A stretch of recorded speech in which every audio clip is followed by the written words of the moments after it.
দুনিয়ার ক্ষমতা লইয়া কবরে গেলে মাপ পাওয়া যাবে না। নেতা মোদের একটাই, উনি আর কেউ না, মুহাম্মাদুর রাসূলুল্লাহ। জোরে জোরে বলেন কথা ঠিক কিনা?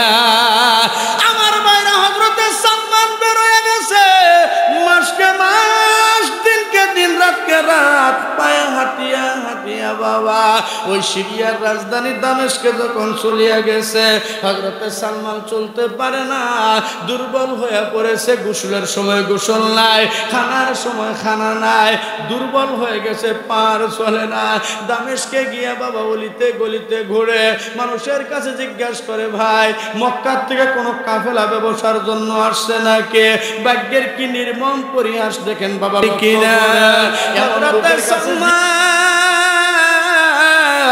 নবীজির একজন বয়োজ্যেষ্ঠ সাহাবী লক্ষ্য করেন বাবা, 150 বছর 3টা ধর্ম পালন করে শান্তি পায় না, ভালো লাগে না, মনের মধ্যে যেমন কেন কষ্ট লাগতেছে, মনের মধ্যে তৃপ্তি নাই, শান্তি নাই। ঘুরে আর ঘুরে ফিকির করে, চিন্তা করে, ভালো ধর্ম আমি কোথায় পাবো? সঠিক মানুষ হই আমি কেমনে কবরে যাব? আমি একজন খাঁটি মুসলমান হয়ে কেমনে কবরে যাব? কারণ কবরে যাওয়ার সাথে সাথে তো আমার নিস্তার নাই, ওই কবরের মধ্যে যাওয়ার সাথে সাথে আমার পরীক্ষা শুরু হয়ে যাবে। দুনিয়ার কর্ম হবে যেমন, কবরে ফলাফল হবে তেমন। হযরতে সালমান চিন্তিত, হযরতে সালমান কথা কয় না। হযরতে সালমান ধনাঢ্য পরিবারের সন্তান, লক্ষ্য করেন বাবা, হযরতে সালমান বড় মার্চেন্ট, বড় কোটিপতির সন্তান, অসংখ্য সম্পদ ছিল সালমানের বাবার। ওনার জীবনীতে আসছে রে বাবা, হযরতে সালমানের আব্বা ডাক দেয়া কয়, সালমান এখন তো প্রাপ্ত বয়স্ক হয়েছ, এখন তো যৌবনতায় উপনীত হয়েছ, আমার সংসারটা একটু দেখাশোনা করা দরকার, আমার সম্পদ একটু দেখাশোনা করা দরকার। ও সালমান, যাও না, আমার ব্যবসা বাণিজ্যগুলি একটু দেখে আসো। হযরতে সালমান ঘর থেকে বের হইছে বাবার সম্পত্তি দেখার জন্য, একটু পাহারাদারি করার জন্য।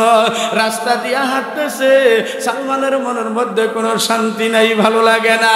রাস্তা দিয়ে চলতে চলতে লক্ষ্য করে দেখে রাস্তার পাশে একটা ঘর দেখা যায়।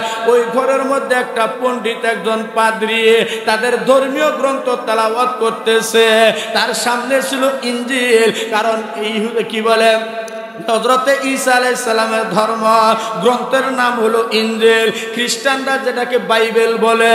আমার ভাইরা, তার সামনে আছে কিতাবখানা, উনি বাইবেল থেকে, ইনজিল থেকে তেলাওয়াত করতেছে। হযরতে সালমান হাঁটি হাঁটি করে আস্তে আস্তে গির্জা ঘরের মধ্যে ঢুকেছে। গির্জা ঘরের মধ্যে ঢুকে পাদ্রীর সামনে হাজির হইয়া ডাক দেয়া বলে, পাদ্রী মশাই, এই কিতাব কি আপনি তেলাওয়াত করেন? তেলাওয়াত তো ভালোই লাগে, কিন্তু আপনাকে একটা জিনিস আমি লক্ষ্য করি, আপনি একজন ধর্মগুরু, আপনি এই ইনজিলের বড় আলেম, এই বাইবেলের বড় পণ্ডিত, বড় আলেম। তেলাওয়াত যখন করেন ভালো লাগে, কিন্তু আপনার মধ্যে একটা অভ্যাস আমি লক্ষ্য করে দেখেছি। ও পাদ্রী মশাই, হাদিয়া যখন আসে এটা মাটির নিচে কলসি করে ওই জায়গার মধ্যে জমা করেন, কোনো গরিব দুঃখীরে দেন না, এই চরিত্র তো ভালো না। কথা কোন ঠিক কিনা? এই গরিব দুঃখীরে দিয়া যদি খাইতেন তাও তো মনের একটু বুঝাইতে পারতেন, একাই একাই এটারে বুক করেন, গরিব দুঃখীরে দেন না, এটা কেমন ধর্ম? তো পাদ্রী অনেক কথাই তারে বুঝাইছে। সালমানের ভার্সি কয়, না আমার ভালো লাগে না, এর চাইতেও ভালো কোনো ধর্ম আছে, দয়া করে আমাকে সেই ধর্মের একটা সন্ধান দেন। আল্লাহর জমিনের উপরে, আসমানের নিচে, আল্লাহর সৃষ্টি জগতের মধ্যে ইসলামের চাইতে ভালো কোনো ধর্ম জোরে কোন আছে ভাই? ইসলামের চাইতে ভালো কোনো ধর্ম আছে? যেই মাত্র সালমানের ভাষা এই কথা জিজ্ঞাসা করছে, এইবার পণ্ডিত পাদ্রী ডাক দেয়া কয়, সালমান তোমার আমি ভালো করে চিনি, ধনাঢ্য পরিবারের সন্তান তুমি যেই প্রশ্নটা করেছো আমার কাছে, এখন যদি হক কথার সত্য কথা আমি তোমাকে বলিয়া দেই, আমার জীবনও যাবে, তোমার জীবনও চলে যাইতে পারে। তবে সালমান, তুমি আমার কাছে যেহেতু জিজ্ঞাসা করেই ফেলেছ, সালমান, একটা সুন্দর ধর্ম আছে, নাম হলো ধর্মের ইসলাম। এই ধর্মের একজন গুরু আছে, এই ধর্মের একজন নেতা আছে, এই ধর্মের জন্য আল্লাহ পাক একটা নবী পাঠাবেন। ওই নবীর নাম হবে মুহাম্মাদুর রাসূলুল্লাহ সাল্লাল্লাহু আলাইহি ওয়াসাল্লাম। ও সালমান, সেই নবীকে তুমি এই পারস্য পাইবা না। সালমানের বাড়ি রোম পারস্য। এই জায়গায় তুমি সেই নবীর দেখা পাইবা না, সেই নবীকে খুঁজলে পাইবা না। সালমান তো মাত্র নবীর কথা শুনেছেন আর ইসলামের কথা শুনেছেন রে বাবা, চোখের পানি আইসা গেছে। ধর্ম আমি কোথায় পাবো? কোন জায়গায় গেলে আমি নবীর সাক্ষাৎ পাবো? পাদ্রীকে ডাক দে, বলে, পাদ্রী মশাই, কথা গোপন রাখবেন না, দয়া করে আমাকে বলে দেন, যত কষ্টই হোক না কেন আমি মুহাম্মদ রাসূলুল্লাহর সাথে দিদার করবো। জোরে কোন সুবহানাল্লাহ।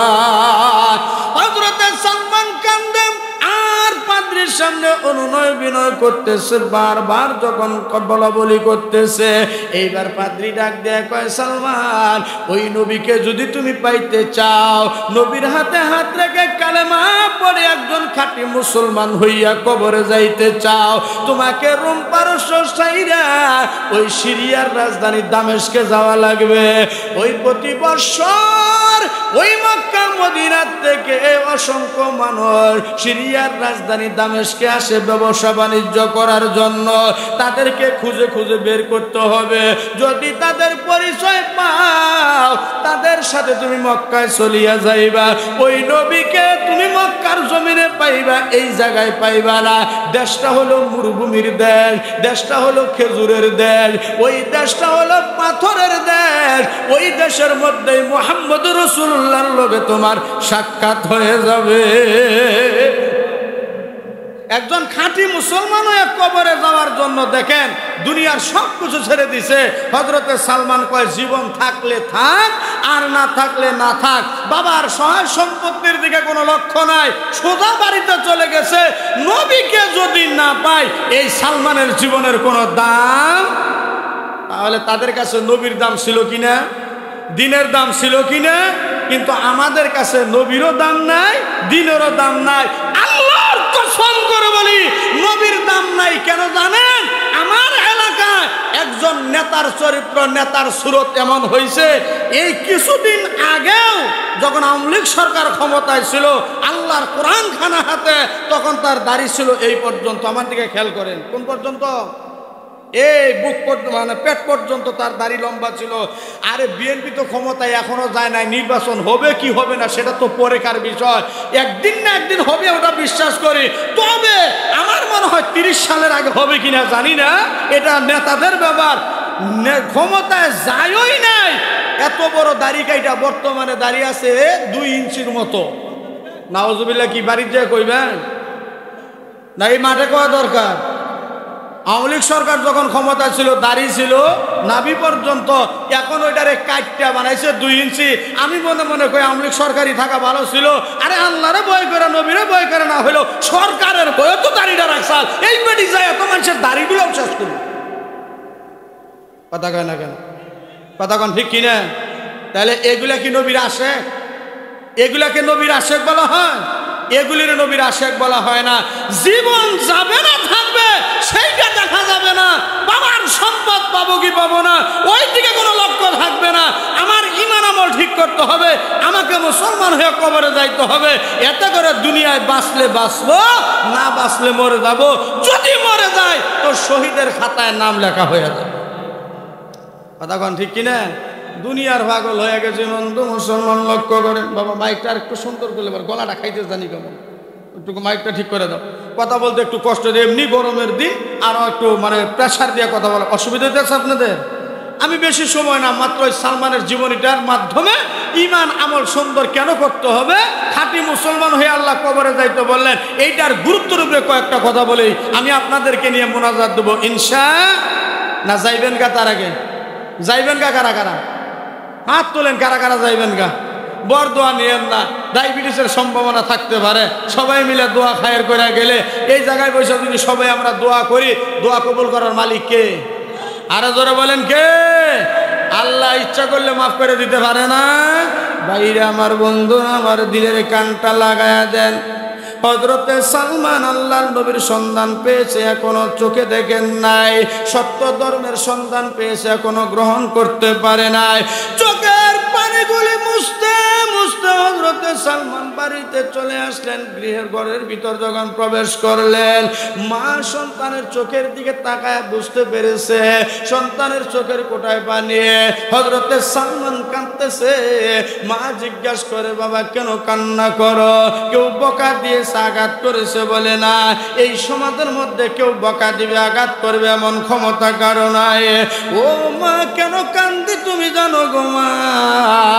আমি সালমান তো একজনের জন্য পাগল হয়ে গেছে, আমি সালমান তো একটা ধর্মের জন্য পাগল হয়ে গেছে। মা তুমি আমার গর্ভধারিণী মা, দয়া করে আমারে বিদায় দাও গো মা, আমার যাওয়ার ব্যবস্থাটা করে দাও। ওই নবীকে না পাওয়া পর্যন্ত, দিন না পাওয়া পর্যন্ত আর সালমানের কলিজার আগুন নিভবে না, সালমান শান্তি পাবে না। মা সন্তানের মুখের থেকে কথাগুলি শোনার সাথে সাথে কান্না শুরু করে দিয়েছে। বাবা তুমি আমার একমাত্র সন্তান, তুমি চলে গেলে আমরা বাঁচব না, মরে যাব, আমরা দুনিয়াতে জিন্দা থাকতে পারবো না। সালমান ডাক দিয়া কয়, আমি চলে গেলে যদি তোমরা মরে যাও, দুনিয়াতে না বাঁচো, ওই নবীরে যদি আমি না পাই, সত্য ধর্ম যদি আমি গ্রহণ করতে না পারি, আমিও সালমান দুনিয়াতে বেঁচে থাকে কোনো লাভ নাই। জোরে কোন সুবহানাল্লাহ। সর্বশেষ হযরতে সালমানের কথাগুলো শোনার পর মা বুঝতে পেরেছে সালমান চলে যাবে, পালায়ন করবে। সালমানের বাবার সাথে কথাগুলি শেয়ার করার সাথে সাথে সালমানের বাবা চিন্তা করলো, একমাত্র সন্তান আমার, যার জন্য পাগল হয়ে গেছে, সালমান তো চলিয়েই যাবে। না না, সন্তানকে যাইতে দেওয়া যাবে না। পায়ের মধ্যে শিকল লাগাইয়া ঘরের মধ্যে তালা দিয়ে আবদ্ধ করে রাখছে। সালমানের বাবা ডাক দিয়ে কয়, ও পরিবারের লোকজন শোনো, এই তালার চাবি কেউ ধরবে না, তালা কেউ খুলবে না, সালমান ঘরে আবদ্ধ থাকবে, বন্দি থাকবে। একদিন বাবা অনুষ্ঠানের জন্য ঘর থেকে সবাই চলিয়ে গেছে। সালমানের বোন ছিল একমাত্র বোন। আমি জানতে চাই, ভাই আর বোনের মধ্যে একটা মহব্বত আছে না নাই? বন্ধুরে, তোমার যদি দুইটা ভাই থাকে, একটা বোন থাকে, দুইটা বোন থাকে, পরীক্ষাটা কইরা লিবা। তুমি যখন অসুস্থ হয়ে যাইবা, খবর চলে যাবে তোমার ভাইয়ের কাছে, মায়ের পেটের ভাইয়ের কাছে। ভাই বসে বসে চা খাবে, মোবাইলে কথা বলবে, মানুষ জিজ্ঞাসা করবে, কে গো তোমাকে ফোন দিয়েছে, কার লগে কথা কও? বলে ভাই ফোন দিয়েছে। কি হয়েছে? বলে বিপদ হয়েছে, ফোন দিছে, জলদি যাও, জলদি যাও, সে তো তোমার ভাই। জবাব আসে, যাবো, চা পানটা খাইয়াই যায়। এই যে সময়টা কাটাইতেছে, ভাইয়ের প্রতি তেমন দরদ মহব্বত নাই। কিন্তু বুইনের কাছে যখন খবরটা চলে যায়, যাওয়ার সাথে সাথে মায়ের পেটের বোন বাড়িঘর স্বামীর সংসার ছেড়ে দিয়া ভাইয়ের জন্য পাগল হয়ে একটা দৌড় দেয়। ভাইকে না দেখা পর্যন্ত শান্তি পায় না। ঠিক না? ঠিক না? কথা বুঝতেছেন কিনা জানি না, আপনারা বুঝতেছেন? সালমানের একমাত্র বোন, ভাই বোনের মধ্যে কত সম্পর্ক, কত মহাব্বত। কিন্তু আমাদের দেশে কিছু বেঈমান আছে, কিছু নিমক হারাম আছে, বুইনের সম্পত্তি দিতে চায় না, বুইনের সম্পত্তি দিকে তাকে মাহরুম করে। এই চরিত্রের মানুষ সমাজে আছে না নাই? আমি কথা বলতেছি, কাউকে আমার বাবার মতো, ভাইয়ের মতো, আপন চাচার মতো মনে করে। আপনি আমার আপন জন, দনবাড়ি আমার বাড়ি, এটা যদিও জামালপুরের শস্য বাড়ি, বেশি ব্যবধান না। নিজের মনে করে কথাটা বলতেছি। ভাই হজ করেন ভালো, যাকাত দেন ভালো, মক্কা মদিনা সায়ের করেন ভালো, নামাজ পড়তে পড়তে কপালে দাগ ফালাইছেন, বুইনের হক নষ্ট করে কবরে যান। যতক্ষণ পর্যন্ত বোন ক্ষমা না করবে, আল্লাহর কোরআন ধরে বলে গেলাম, আল্লাহ আপনাকে ক্ষমা করবে। এমক নিমর খাম ভাই আছে, বিবির কথায় বোনের হক বুঝাইতে দেয় না, বিবির কথায় বোনের পাওনা পরিশোধ করে না, এমন নিমক হারাম লোক আছে না নাই? নামাজ পড়ে তুমি কি করবা, হজ করে তুমি কি করবা, সব বরবাদ হয়ে যাবে। হকুল্লাহর হক কেন আদায় করলা না? আল্লাহর আদালত আদালতে দাঁড়াইয়া জবাব দেওয়া লাগবে। কথা কোন ঠিক কিনা? আমার ভাইরা বন্ধুরা লক্ষ্য করুন, ছোট্ট বোন সালমান ডাকতে বলে, বোন রে, আমি তোর বড় ভাই, তুই আমার ছোট্ট বোন, মহব্বতের বোন। বাবাও বাড়িতে নাই, মাও বাড়িতে নাই। আমার মনের মধ্যে, কলিজার মধ্যে একজন মানুষের জন্য দাউ দাউ করে আগুন জ্বলতেছে। বোন, আমি তোরে বুঝাতে পারবো না, আমাকে একটু তালাটা খুলিয়া দে, আমি ওই নবীর কাছে যাব, সেই লোকটার কাছে চলে যাব। ভাইয়ের কথাগুলি শোনার পর ছোট্ট বোন আস্তে করে চাবিটা নিয়া তালা খুলে যখন তাকে মুক্ত করে দিয়েছে, যত দূর সম্ভব টাকা পয়সা মাল দৌলত লইয়া উনি বের হইছেন শুধুমাত্র বাবা নবীর কাছে যাওয়ার জন্য। খাঁটি মুসলমান হইয়া কেমনে কবরে যাবে, খাঁটি ইমানদার হইয়া কেমনে কবরে যাবে, এই চিন্তায় ভাবনা বাবা তার অন্তরে কাজ করতেছে। বাবার সম্পত্তি দেখলেন না, বাড়ি দেখলেন না, ঘর দেখলেন না। বন্ধুরা, তুমি কিসের আশায় দৌড়াও? ইমান আমল যদি নষ্ট হইয়া যায়, এই দুনিয়ার ক্ষমতা লইয়া কবরে গেলে মাপ পাওয়া যাবে না। নেতা মোদের একটাই, উনি আর কেউ না, মুহাম্মাদুর রাসূলুল্লাহ। জোরে জোরে বলেন, কথা ঠিক কিনা? আমার ভাইরা, হযরতে সালমান বের হয়ে গেছে, মাসকে মাস, দিনকে দিন, রাতকে রাত, পায়ে হাঁটিয়া হাঁটিয়া বাবা ওই সিরিয়ার রাজধানী দামেস্কে যখন চলিয়া গেছে, হযরতে সালমান চলতে পারে না, দুর্বল হয়ে পড়েছে। গোসলের সময় গোসল নাই, খানার সময় খানা নাই, দুর্বল হয়ে গেছে, পার চলে না। দামেস্কে গিয়া বাবা অলিতে গলিতে ঘুরে মানুষের কাছে জিজ্ঞাসা করে, ভাই মক্কার থেকে কোনো কাফেলা ব্যবসার জন্য আসছে নাকি? ভাগ্যের কি নির্মম পরিহাস দেখেন বাবা, লক্ষ্য করেন। এমন লোকের কাছে জিজ্ঞাসে যারা মক্কার থেকে ব্যবসা করার জন্য আসছে সত্য, কিন্তু লোকগুলা মুসলমান না, ওই লোকগুলা ছিল ইহুদি। ইহুদিরা মুসলমানদের বাবা দুশ্মন, ওরা কোনো দিন বন্ধু হতে পারে না। যার বাস্তব প্রমাণ লক্ষ্য করে দেখেন, ফিলিস্তিনটা বরবাদ করে দিল। ইহুদির বাচ্চাদের কলিজার ভিতরে বিন্দু পরিমাণ মায়া লাগে না। জোরে কোন কথা ঠিক কিনা?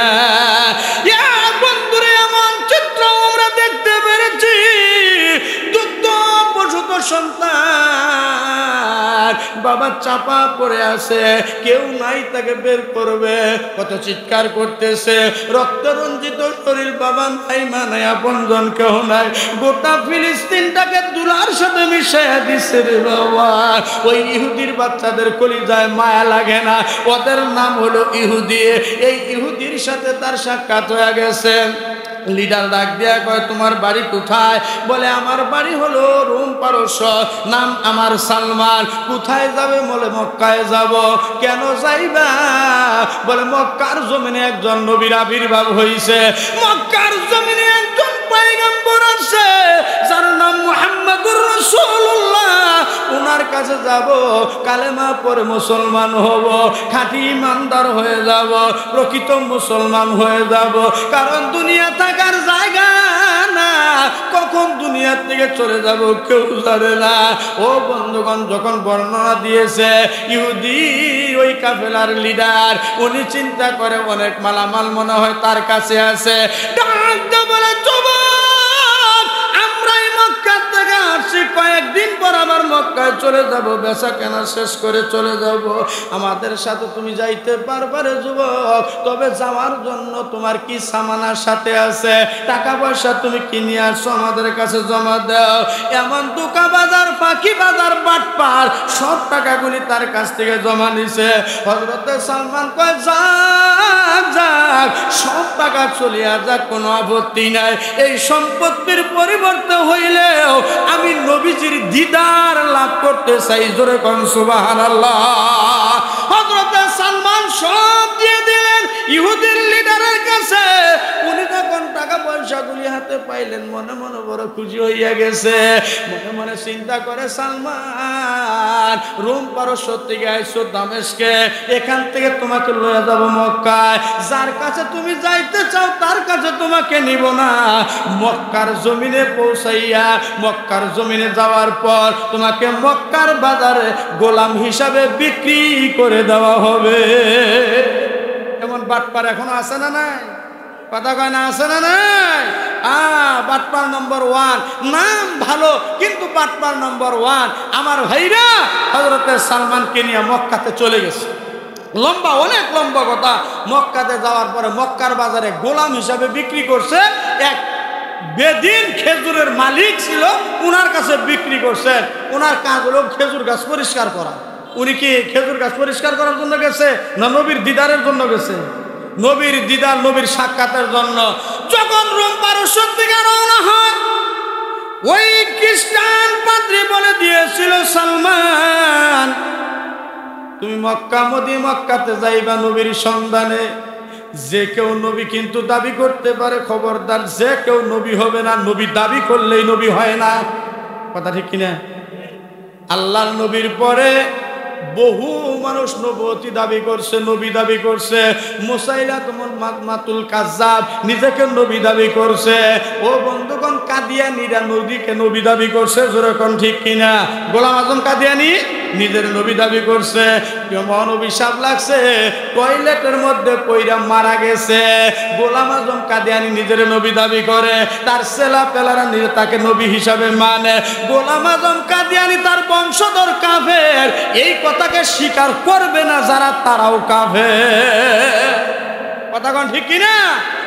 তো এই পাদ্রী তারে বইলা দিছে, সালমান মক্কাতে যাওয়ার পরে অনেকেই কিন্তু নবী দাবি করতে পারে। নবী যিনি হবে তার মধ্যে প্রথমত 3টা গুণ থাকবে। জোরে বলেন, কয়টা গুণ? কথাগুলি মনে রাখেন। বাকি সময়ে যদি এমন কোনো পরীক্ষার সম্মুখীন হন তাহলে পরীক্ষায় পাস করতে পারবেন। 3টা গুণ থাকবে তার মধ্যে, তাকে তুমি পরীক্ষা করে নিও। 1 নম্বর গুণ হলো, যিনি নবী হবেন তিনি সদগার মাল খাবে। কথা কয় না? 1 নম্বর, যিনি নবী হবে তিনি সদগার মাল খাবে না। মনে রাখেন, এক একটা কথা পয়েন্টের ভিতরে 2-4 ঘন্টার আলোচনা আছে, কিন্তু সময় আপনারও হবে না, আমারও হবে না। মাত্র কিছু কিছু একটু মেডিসিন দিয়ে সামনের দিকে যাওয়ার জন্য চেষ্টা করব। 1 নম্বর গুণ হলো তিনি সদগার মাল খাবে না। 2 নম্বর গুণ হলো তিনি হাদিয়া গ্রহণ করবেন।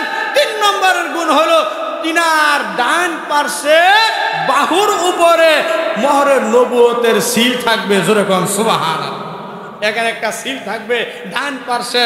আমার ভাইরা হযরত সালমানকে বলে দিয়েছে, মক্কার জমিনে চলে গেছেন, গোলাম হিসাবে তার বিক্রি করে দেওয়া হয়েছে।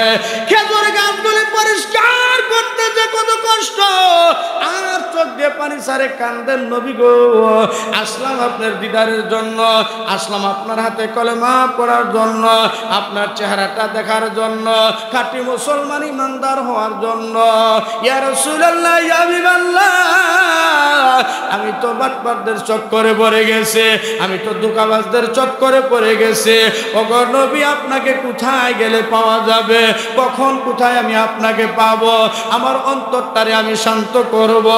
এইভাবে চোখের পানি ছেড়ে দিয়ে দিয়ে হযরতে সালমান কান্দে। হঠাৎ করে একটা লোক দৌড়াইয়া এসে বাগানের মালিককে ডাক দেয়, বলে, ওগো বাগানের মালিক, কপাল পড়ে গেল, কপাল পড়ে গেল, সর্বনাশ হয়ে গেল। এই মক্কার জমিনে একজন নবীর আবির্ভাব হয়ে গেছে।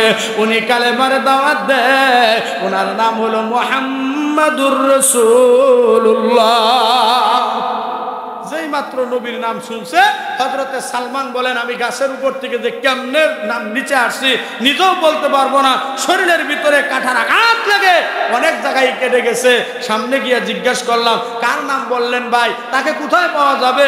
যেই মাত্র এই কথা বলা হয়েছে, বাগানের মালিক রাগ হইয়া সালমানের গালের মধ্যে জোরে একটা থাপ্পড় লাগাইছে। হযরতে সালমান থাপ্পড় খাওয়ার পরেও, আঘাত খাওয়ার পরেও মালিকের সামনে গালটা বাড়ায় দিয়া কান্দার কয়, মালিক দেন দেন, আরো থাপ্পড় দেন, আঘাত করেন, কোনো কষ্ট নাই, কোনো বাধা নাই, আমি আপনাকে নিষেধ করব না। বিনিময় একটা বারের জন্য তার সন্তানটা আমারে বলে দেন, আমি তার কাছে যাব, কালেমা পড়ে মুসলমান হব, আমি তার কাছে যাব, খাঁটি মুসলমান হব, ইমানদার হব। মালিক বলে না না, এই সুযোগ তোমাকে দেওয়া যাবে না, কারণ সে আমাদের দুশ্মন, এ জাতির দুশ্মন, এ সমাজের দুশ্মন। জোরে সুরে একটু বলা যাবে না উযুবিল্লাহ। ও বন্ধুরা, কেন দুশ্মন বলা হয়েছে, কেন এই জাতির দুশ্মন বলে নবীকে? তার একটাই কারণ হলো, কালেমার মিশন যদি চালু হইয়া যায়, বোতল কুরার বোতল খাইতে পারবে না, কুরার নেশা খাইতে পারবে না, সুদ কুরার সুদ খাইতে পারবে না, ঘুষ কুরার ঘুষ খাইতে পারবে না। ও বন্ধুগণ, চরিত্রহীন ব্যক্তিরা আর সমাজে উল্টা পাল্টা কোনো কাজ করতে পারবে না। জোরে জোরে বলেন কথা ঠিক কিনা? আজকে কোরআনের আইন বাস্তবায়ন হোক, আজকে কোরআন পার্লামেন্টে যাক, ওই লোকগুলাই চায় না যারা সমাজে বাটপারি করতে পারবে না। কথা কন না কেন?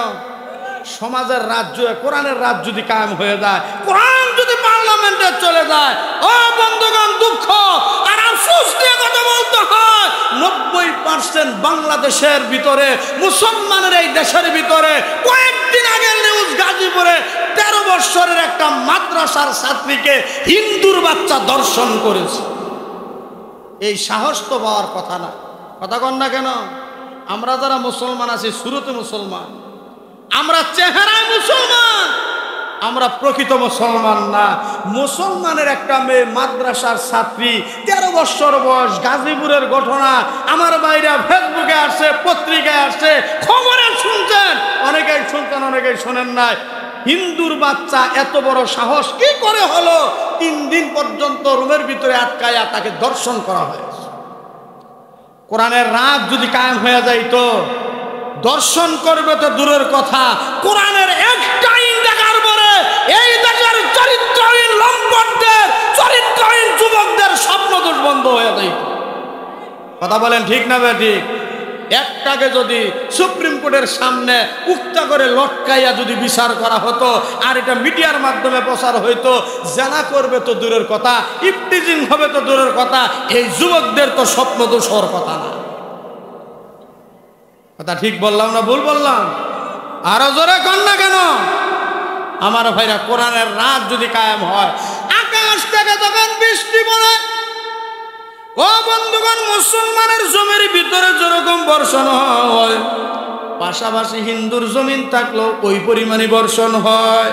নামাজের জমির ভিতরে যেইভাবে বৃষ্টি বর্ষণ হয়, পাশাপাশি যদি বেনামাজির জমি থাকে, একই সমান বৃষ্টি বর্ষণ হয়।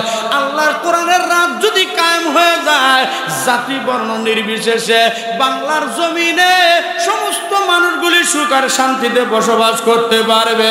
মুসলমান হইলে একটু আওয়াজ দিয়ে বলবেন, আগামীতে কোরআনের রাজ দরকার আছে না নাই? কোরআনের সমাজ দরকার আছে না নাই? কার কার আছে একটু হাত তুলে দেখান না বাবা, একটা তাকবীর লিল্লাহ তাকবীর, লিল্লাহ তাকবীর। আমাদের স্পষ্ট কথা, সব তো দেখলাম, সব দেখলেন, কিন্তু আল্লাহর কোরআনটা দিয়া একটাবার দেশটা পরিচালিত হইলে কেমন দেখা যায়, কেমন পড়া যায়, কেমন খাওয়া যায়, দেওয়া দরকার আছে না না? আরো যখন আছে না নাই? এজন্য বুঝে শুনে কাজ করেন। আল্লাহর কোরআন থেকে আল্লাহর কসম করে বলছি বাবা, আমার আপনার এই ভোটটা একটা ইমানি দায়িত্ব।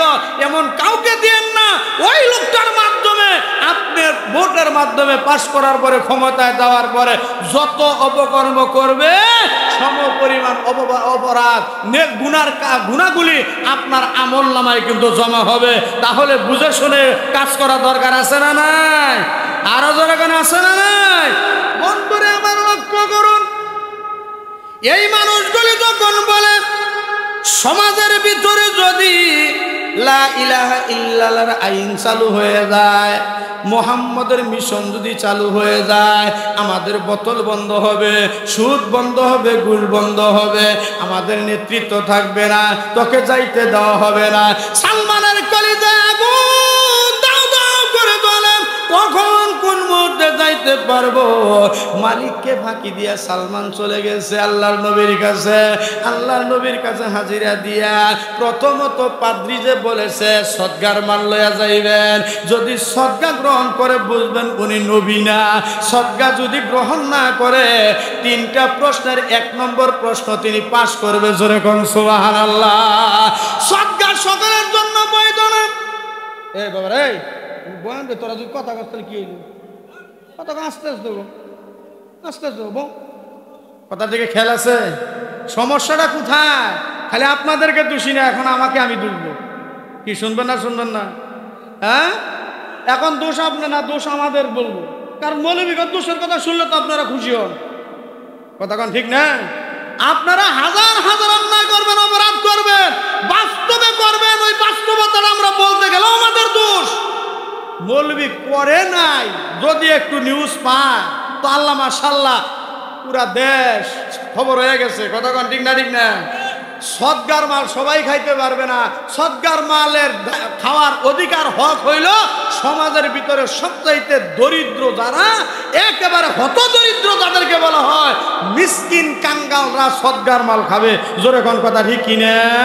কিছু কিছু কাজ আছে, আজকে আমরা ওই কাজগুলি করার কারণে মৌলবীদের কাছে যাবেন, আলেমদের কাছে যাইবেন। আমাদের আলেমদের ভিতরেও কিছু মানুষের চরিত্র নষ্ট হয়ে গেছে। কোনটা ফেতরা, কোনটা মান্নত, কোনটা সদগা, কোনটা খয়রাত কিচ্ছু দেখে না, আনতেছে আর খাইতেছে। এই সমস্ত মালগুলি পেটে ঢুকাইয়া কিয়ামত পর্যন্ত সেজদায় করে দোয়া করলে সেজদা কবুল হবে না, দোয়া কবুল হবে না। এই চরিত্রের মৌলবী আছে না নাই? আরো জোরে কর। বহু আছে, যার কারণে আমরা মৌলবীরা দোয়া করলো আজকে কাজ হইতেছে না। কথা কন না কেন? সদগার মাল সবাই খাবে না। এই যে আমাদের সমাজের ভিতরে ফয়তা খাওয়ায়, ফয়তা মানুষ মরলে 40 করে না, করে না? হ্যাঁ, 40 আছে না নাই? মানুষ মারা গেলে রাস্তার কাঙ্গাল ফকির মিসকিন এরা খাইব, আমরা চেয়ারম্যান, মেম্বার, মৌলবী, আলেম, ওলামা, হাজি, গাজী, মাথা কাটা যারা সমাজের মধ্যে আছে, এরা খাইতে খাইতে নিজের গুদাম এমন ভাবে বোঝাই করে শেষ পর্যন্ত কাঙ্গাল আর মিসকিন রাজায় পেলের চারা লাগে, ওদের ভাগ্যে খানা নাই। কথা কোন ঠিক কিনা? হয় তার খাবার কি সবার জন্য বৈধ? কিন্তু আমরা খাইতেছি, দেল তো বইরা যাইতেছে। মুসলমান ভাইরা, আজকের সমাজের অবস্থা এমন কেন?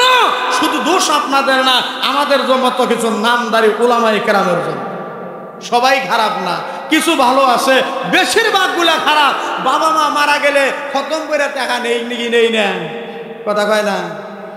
বাবা মারা গেলে মৃত্যু মানুষের জন্য খতম করে, কোরআন শরীফ খতম করে, এরপরে খতমে আম্বিয়া করে আমরা টাকা দেই, মৌলবীরাও আমরা নেই। এই রসম, এই সিস্টেম আমাদের সমাজে আছে না?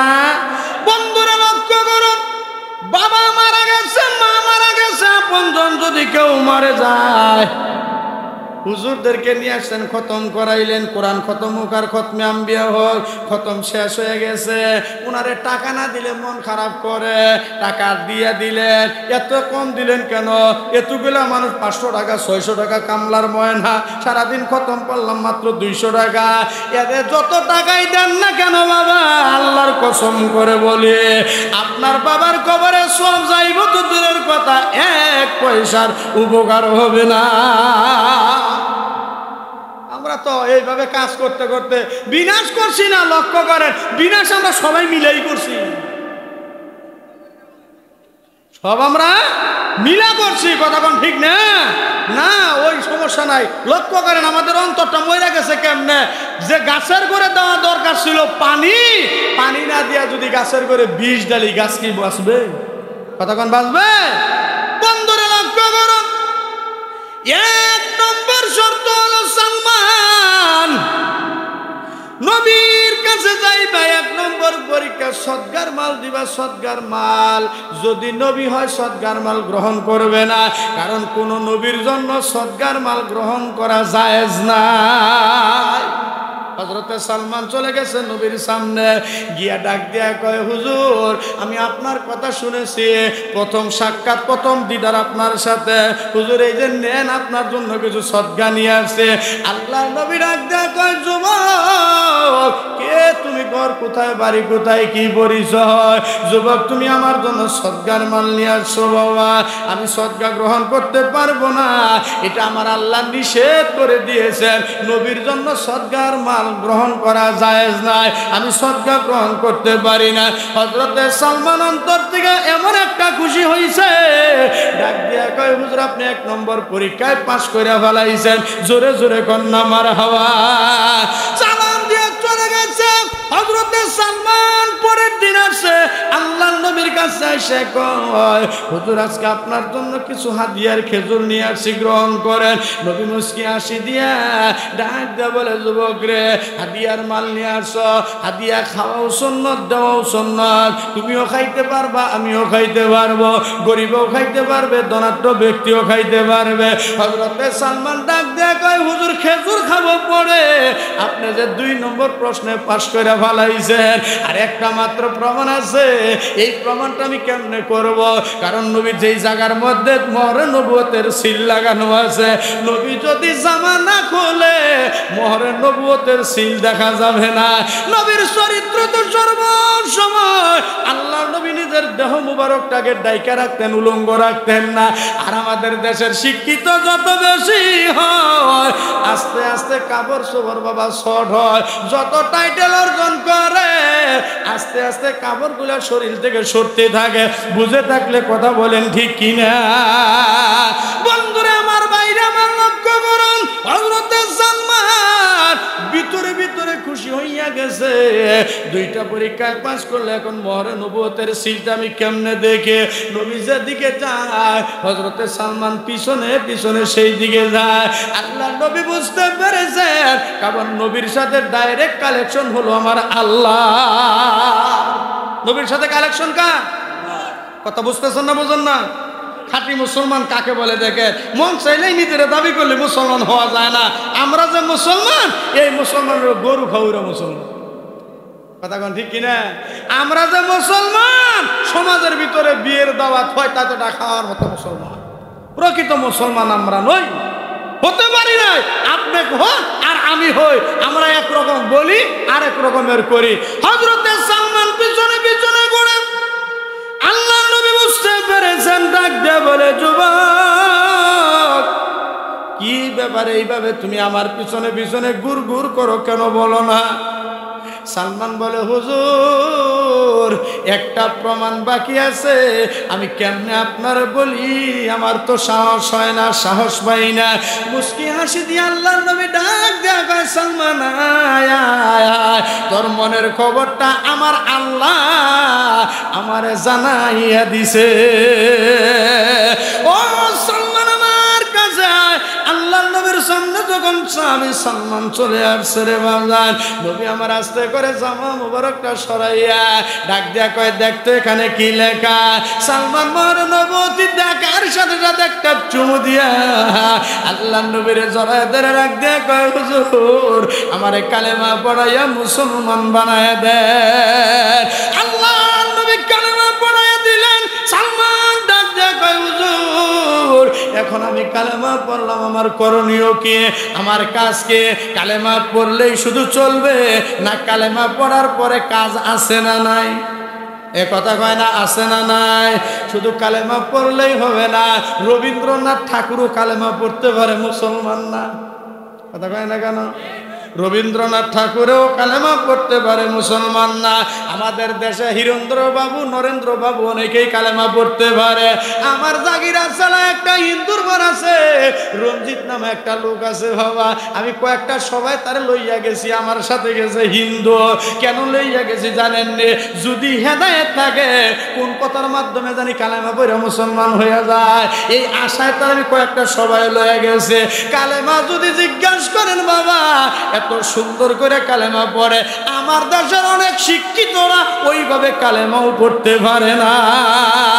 এমন শিক্ষিত আমাদের দেশে আছে, আল্লাহর কোরআন থেকে বিসমিল্লাহ পড়তে পারে না, আউযুবিল্লাহ পড়তে পারে না, কালেমার তো খবরই নাই। কিছুদিন আগে দেখলাম এক নেতা মঞ্চে দাঁড়াইয়া কয় আমাদের নবী, এই পর্যন্ত কইছে, নাম কি আর বলতে পারে? কথা কয় না। আমাদের নবী, এখন নামটা বলা দরকার না? না আমার বলতে পারে না। এত চেষ্টা করলো, পারলো না, যে পারলোই না। আশেপাশে যারা আছে তারাও বলতে পারলো না। কপালে থাপড় দেওয়া বললাম, এই মুসলমান, তোর মতো কপাল পরা হতভাগা, তোর জীবনটাও নষ্ট, তোর বাবা মার জীবনটাও নষ্ট। তোর দিন শিক্ষা না দেওয়ার কারণে দুনিয়ার জমিনে যদি নবীর নাম বলতে না পারো, কবরে গিয়া নবীর নাম কেমনে বলবি? তখন ঠিক না, ঠিক না? আর একটু জোরে কর। এমন মুসলমান নেতা আর আমাদের দেশে আছে না নাই? ভাইরা আমার, বন্ধুরা আমার, খেয়াল করুন। হযরত সালমান ডাক দেয়া কয়, হুজুর কালেমা পড়লাম, মুসলমান হইলাম, এখন আমার কাজ কি, আমি কি করব? আল্লাহর নবী ডাক দেয়া কয়, সালমান, তোমার কাজ হইল আল্লাহর হুকুম মানা, তা'বুদুল্লাহ। গোলামি হবে কার? আরো জোরে কয় না, গোলামি হবে কার? ও তুমি সালমান কালেমা পড়েছ, এখন গোলামি হবে আল্লাহর, হুকুম মানতে হবে আল্লাহর। আল্লাহুল খালকু ওয়াল আম, আকাশ আল্লাহর, জমিন আল্লাহর, তুমি আল্লাহর, আমি আল্লাহর। এই জমিনের উপরে হুকুম চলবে আল্লাহর। হুকুম চলবে কার? প্রতিটা ক্ষেত্রে হুকুম মানা লাগবে আল্লাহর। সালমান চোখের পানিগুলি ছেড়ে দিয়েছে, ডাক দেয় বলে, হুজুর বড় কষ্ট করে আপনার পর্যন্ত আসছি গো হুজুর। রোম পারস্যে আমার বাড়ি, আমি একমাত্র সন্তান, আমার বাবার আর কোনো ছেলে সন্তান নাই। মা সারলাম, বাবা সারলাম, অর্থ সম্বল যা আছে সব সারলাম, শুধুমাত্র মুসলমান হওয়ার জন্য, ইমান আমলটা সুন্দর করার জন্য। কালেমাও পড়ে ফেললাম, আল্লাহর গোলামি করতে বলেন হুজুর, কিন্তু আমি এমন একজন মালিকের কাছে দায়বদ্ধ, আমি তো একজন ইহুদি মালিকের গোলাম হইয়া রইছে। আমি যখন আপনার কাছে আসতেছিলাম, বাটপার ইহুদির দল আমাকে আরেকটা ইহুদির কাছে বিক্রি করেছে। খেজুরের বাগানে সারাদিন কাজ করি গো হুজুর, আমাকে তো সে মুক্ত করবে না। মুক্ত হতে না পারলে আমি ইবাদত বندگی কেমনে করব? আল্লাহর নবী ডাক দিয়ে বলে, সালমান, তোমার মালিক ইহুদির কাছে তুমি চলিয়া যাও। তোমার মালিক ইহুদিকে ডাক দিয়ে বলো, মালিক, কত টাকার বিনিময়, কত ডিমান্ডের বিনিময় তুমি আমারে মুক্ত করবা? খবরটা শুধু একটু জানিয়ে আসো। হযরত সালমান চলে গেছে ইহুদি মালিকের কাছে। সামনে যখন হাজির হয়েছে, এবার গুসার মেজাজ দেখাইয়া ডাক দেয়া বলে, সালমান, কোথায় গিয়েছিলে? অনেক সময় পর্যন্ত তোমার কোনো দেখা নাই, কোথায় গিয়েছিলে বর্ণনা দাও। সালমান চোখের পানিগুলি ছেড়ে দিয়েছে, ডাক দেয়া কয়, মালিক, মারেন আর কাটেন, কষ্ট দেন আর শান্তি দেন, সেটা দেখার বিষয় না। আমি যে মানুষটার জন্য বাবা ছেড়ে, মা ছেড়ে, অর্থ সম্বল ছেড়ে, বাড়ি ঘর ছেড়ে চলে আসছে, আমি আমার সেই মালিকের সন্ধান পেয়েছে, আমি সেই মানুষটার সন্ধান পেয়েছে, আমি কালেমা পড়া মুসলমান হয়ে গেছি। জোরে জোরে বলেন মারহাবা। ইহুদি মালিক রাগান্বিত হয়ে গেছে। সালমান ডাক দিয়ে কয়, মালিক রাগ করবেন না, আমি আপনার কাছ থেকে মুক্ত পেতে চাই, আমাকে আপনি মুক্ত করে দেন। কত টাকার বিনিময়, কিসের বিনিময়ে মুক্ত করবেন? আমার পয়গম্বর আপনার কাছে জানার জন্য পাঠাইছে। যেই মাত্র বলছে পয়গম্বর পাঠাইছে, এমনি ইহুদির ভিতরে তো বাবা খবর হয়ে গেছে। কারণ আমি আপনি যদি নবীকে না মানি, বেঈমানেরাও আমার নবীকে চিনতে ভুল করে না।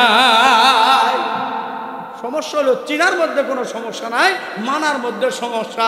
যথারীতি নবীকে তারা দেখছে এবং নবীর ক্ষমতা সম্পর্কে, পাওয়ার সম্পর্কে তাদের বিশ্বাস একই ছিল, শুধুমাত্র সমস্যা হলো মানতে পারে নাই। সমস্যাটা কোথায়? কথা কয় না তো। দোয়া করে দেই নাকি? দোয়া করে দিব? তাহলে একটু আওয়াজ দিতে হবে। মানা এক জিনিস, আর চোখে দেখা শুধুমাত্র কি বলে ধারণা দেওয়া এবং মনে মনে স্বীকার করা, ওটা কিন্তু আরেক জিনিস। কথা কোন ঠিক না? তারা নবী সম্পর্কে তাদের পুরোপুরি ধারণা ছিল, কিন্তু মানতে পারে নাই, কপাল পোড়া। ভাইয়ের আমার, এইবার যখন বলছে কত টাকার বিনিময় আমাকে আপনি মুক্ত করে দিবেন, ইহুদি চিন্তা করে, এখন যা বলবো আব্দুল্লাহর ছেলে মোহাম্মদ সাহাবীর জন্য তাই করব। কারণ সাহাবীদের জন্য নবী এত পাগল ছিলেন, নিজে না খাইয়া সাহাবীদেরকে খাওয়াইছে। কথা কোন ঠিক না? নিজে না খাইয়া সাহাবীদেরকে খাওয়াইছেন। এটা বলতে গেলে তো অনেক লম্বা হবে। কষ্ট হইতেছে আপনাদের? কষ্ট হইতেছে? আসাবে সোফার ভিতরে গরিব দুঃখী সাহাবীরা 3 দিনেরও না 3 দিনের উপবাস জমায়েত হয়ে গেছে এক জায়গার ভিতরে, ক্ষুধা কাতর, 3 দিন পর্যন্ত কোনো খানা নাই। ইতিমধ্যে এক পিয়ালা 1 গ্লাস দুধ আসছে হাদিয়া, আল্লাহ নবীর হাতে দেয়া বলে, ইয়া রাসূলুল্লাহ এই 1 গ্লাস দুধ হাদিয়া আছে, আপনিও খান, সাহাবীদেরকে খাওয়ান। সাহাবীরাও উপবাস, নবীও উপবাস। আল্লাহ নবী হাতের মধ্যে নিয়ে ইচ্ছা করলে নিজে খাইতে পারতো কি পারতো না? জোরে কর। আমাদের দেশের নেতা যাদের এরকম চরিত্র, এদের আরে ভাই টাকা পানির মধ্যে ফেলে দেওয়া হয়, তেলের বোতলগুলো পুকুরের মধ্যে নিয়ে জমা করা হয়, লক্ষ লক্ষ কোটি কোটি টাকা দিয়া এই দেশের ভিতরে মূর্তি স্থাপন করা হয়, অথচ বাংলার দেশের শ্রমিক মুসলমান ভাত পায় না, শীতের দিনের যথেষ্ট পরিমাণ বস্ত্র পায় না। কথা বুঝে থাকলে বলেন ঠিক না বেঠিক? চরিত্র ঠিক করো। বোঝা গেল ইমানের মধ্যে ত্রুটি থাকলে তাহলে জনগণের হক তোমার বুঝে আসবে না, দায়িত্ব বুঝে আসবে না। আমার ভাইরা বন্ধুরা, লম্বা করতে চাই না, লম্বা হয়ে যায়। হযরতে সালমানের কথা শুই না এইবার ইহুদি মানে নিজে পণ্ডিতি দেখাইছে, এখন যা কব যা বলবো আব্দুল্লাহর ছেলে মুহাম্মদ সাহাবীর মহব্বতে তাই করবে। জোরে কোন সুবহানাল্লাহ। কথা ঠিক না? ঠিক না? নবী কত মহব্বত করছেন সাহাবীদেরকে। 1 পেয়ালা দুধ যখন হাদিয়া আসছে, আল্লাহ নবী দেখে সাহাবীদের চেহারার দিকে তাকায় দেখে মলিন হয়ে গেছে, মুখগুলা শুকিয়ে গেছে, কণ্ঠনালী শুকিয়ে গেছে। নবী ডাক দেয়, কয় আবু হুরায়রা এদিকে আসো। আবু হুরায়রাকে ডাক দিছে। কাকে ডাক দিছে? আবু হুরায়রাকে ডাক দিয়েছে। আবু হুরায়রা কাছে আসছে। আবু হুরায়রা মনে মনে খুশি, নবী হয়তো আমারে ডাক দিছে, আল্লাহ নবী হয়তো আমারে বলবে তুমি দুধ পান করো, আগে যে হয়তো ডাক দিছে, এরকম একটা বিশ্বাস তার অন্তরের মধ্যে আসছে। আবু হুরায়রার হাতের মধ্যে আল্লাহ নবী এরকম দুধের পিয়ালাটা তুলে দিয়া কয়, এখানে যারা আসছে ডান দিক থেকে শুরু করবা, বাম দিকে এসে শেষ করবা। আবু হুরায়রার মুখটা আবার মলিন হয়ে গেছে। আহারে চিন্তা করছিলাম আমারে আগে পান করতে বলবে, এখন সবাই যদি 1 পেয়ালা দুধ পান করে, 1 পেয়ালা দুধ 1 গ্লাস দুধ কি থাকবে? এই আমার দিকে তাকান, 1 গ্লাস দুধ থাকবে? থাকার কথা না। আমার ভাইরা, আল্লাহ নবীর বরকত যখন লাগা গেছে, এক দিক দিয়ে পান করতে সবাই আসুদা শব্দ ব্যবহার করা হয়েছে, তৃপ্তি সহকারে সবাই পান করার পরে আল্লাহ নবী কয় আবু হুরায়রা এবার তুমি খাও। আবু হুরায়রা পান করছে, আল্লাহ নবী কয় আবার পান করো, আবার পান করছে, নবী কয় আবার পান করো, আবার পান করছে। চতুর্থবার যখন বলছে আবার পান করো, আবু হুরায়রা কয় ইয়া রাসূলুল্লাহ মাফ চাই, আমি আর পারবো না, আমি আসুদা হয়ে তৃপ্তি সহকারে পান করে ফেলেছি। আল্লাহ নবী কয় এবার আমাকে দাও। তাহলে নবী আগে খায় নাই, পান করে নাই, সাহাবায়ে কেরামকে আগে খাওয়াইছে। এইটা হবে নবীর নেতাদের চরিত্র। জোরে কোন কথা ঠিক কিনা? বন্ধুরা আমার লক্ষ্য করুন, হযরতে সালমানের কথা শুই না ইহুদি ডাক দিয়া কয় মুহাম্মদকে গিয়া বলো 600 খেজুরের চারা যদি লাগাইতে পারে। কয়শ? আরো জোরে কানা কয়শ? 600 খেজুরের চারা লাগাবে। বিচি আছে, আমি বিচি দিব, আটি দিব, ওই বিচি আটি দিয়ে আমার জমির ভিতরে 600 চারা লাগাইয়া দিবে। লাগাইতে দেরি হবে, গাছ জ্বালাইতে যেন দেরি হয় না, লাগানো দেরি হবে, গাছ জ্বালাবে, ওই গাছের মধ্যে ফল ধরবে, তোমার মুক্ত করে দিব। ইহুদির চালাকি হইল, গাঁটতে গাঁটতে গাছও জ্বালাবে না, ফলও ধরবে না, সালমানরাও মুক্ত করা লাগবে। এদিক দিয়ে শুধু তাই করে নাই, বাটপার কারে কয় এই 600 খেজুরের বিচি পানির মধ্যে সিদ্ধ করতে করতে করতে করতে ভিতরটা জ্বালাইয়া দিছে। সিদ্ধ বিচি যদি গাড়া হয়, এটা থেকে কি গাছ হবে? খেজুরের বিচি এমনি যদি কোনো জায়গায় আপনি রোপণ করেন, এত তাড়াতাড়ি গাছ হয় না। আবার সিদ্ধ বিচি যদি জমিনের মধ্যে দেওয়া হয়, এটা তো গাছের কোনো প্রশ্নই ওঠে না। কথা কোন ঠিক কিনা? সালমান আয়েশা রাসূলের কাছে বলার পরে বলে গিয়া বলো আমি নিজের হাতে 600 গাছ লাগাই দিব। মুক্তাসর সংক্ষিপ্ত কথা হলো, আল্লাহ নবী চলে গেলেন এবং খেজুরের বিচিগুলি হাতে নিলেন, তাকায় দেখে খেজুরগুলা সিদ্ধ করা।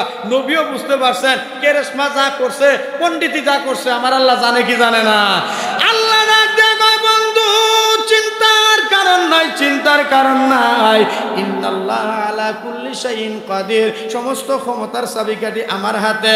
আপনি আমার নাম দিয়া জমিনের মধ্যে লাগান, সিদ্ধ কেন বিচিগুলি যদি পুরাইয়া জ্বালাইয়াও দেয়, আমি আল্লাহ ওই ছাই থেকে হইলেও খেজুরের গাছ জ্বালাইয়া দেখাইয়া দিব।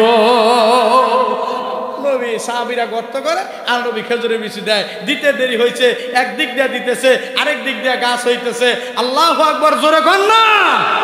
গাছ 600 গাছ। আমার বন্ধুগণ, আকাশের অবস্থা ভালো না, বৃষ্টি অবশ্যই শুরু হয়ে গেছে, এই যে কিছু কিছু গিরিগিরি পড়তেছে।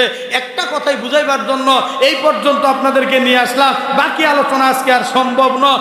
একটা কথা, ঈমান আমল ঠিক করার জন্য ঘর বাড়ি ছেড়ে দিয়েছে, আর আমরা ইমান ধ্বংস করার জন্য ঘর থেকে বের হয়ে যাইতেছি। কথা কোন ঠিক কিনা? তাহলে বোঝা গেল ইমান আমল। আল্লাহ রাব্বুল আলামিন বলে কতক্ষণ পর্যন্ত তুমি মরবে না, যতক্ষণ পর্যন্ত তুমি মুসলমান হইতে না পারবা।